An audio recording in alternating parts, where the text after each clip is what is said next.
আপা একটা ভিক্ষে দিয়ে যান, আমার একটা ভিক্ষে দেন, একটা টাকা দেন, আমার একটা দেন ভিক্ষে। হ্যালো, কনে তুমি? হ্যাঁ, আমি ভালো আছি। আমি আজকে তোমার সাথে চলে যাবো, ওর সাথে সাথে সাথে বাধায় আমি বের হয়ে যাবো, ঠিক আছে? আমার কাছে ওর কাছে আমার আর থাকার কোনো আরে যে ইচ্ছা নেই। কি আছে? কার সাথে কথা বলতেছো? ওই কার সাথে কথা বলছি? ওই যে দেখতেছি কার সাথে কথা বলতেছো। যার সাথে ইচ্ছা তার সাথে কথা বলছি, সেই কথা আমি তোমারে দেবো?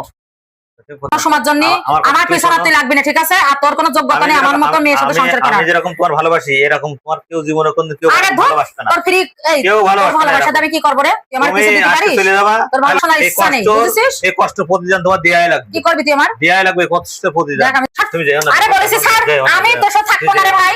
হাট তোরে, চাই না। এই এই দে ছাড়, ছাড়। তোর মতো কোনো কথাই শোনার আমার ইচ্ছা নেই। আমি তোর মতন ছেলের সাথে থাকবো না। দেখ তোরে, আমি তোর কোনো জ্ঞান শুনবো না, বুঝিস নি? আপা একটা ভিক্ষে দিয়ে যান, আমার একটা ভিক্ষে দেন, একটা টাকা দেন, আমার একটা ভিক্ষে দেন, একটা ভিক্ষে দেন ভিক্ষে। ভিক্ষে এবারে সব জায়গায় বিক্রি করার জন্য মানুষ বসে। ভাইয়া একটু ভিক্ষা দিয়ে যান, ভাইয়া একটু আমার করে টাকা দিয়ে যান, একটু ভিক্ষে দিয়ে যান। সাউন্ডটা সিনা সিনা লাগতে শোনাচ্ছে। আল্লাহ, আমার স্বামী এই জায়গায় কে? এই তুমি এখানে? আল্লাহ, হ্যাঁ, আল্লাহ, আমার স্বামী আসিনে ফেলাবেন এখন। সিনা সিনা। এই তুমি এখানে কেন? তুমি না কোন বড় লোকের ছেলের সাথে বিয়ে করছিলে? হ্যাঁ, তোমার আজকে এই অবস্থা কেন? সে আমাকে ছেড়ে দিছে, তাই আমি এখানে চলে আসছি, এসে ভিক্ষে করে খাই। ও আরে না, ও আমাকে নিয়ে গিয়ে ঠকাইছে, অন্য আল্লাহ, একটা মেয়ের সাথে সম্পর্ক করে ও বিয়ে করে রয়েছে, আর আমি এখানে চলে আসছি। ছেড়ে দিছে বলে আমি এভাবে থাকি।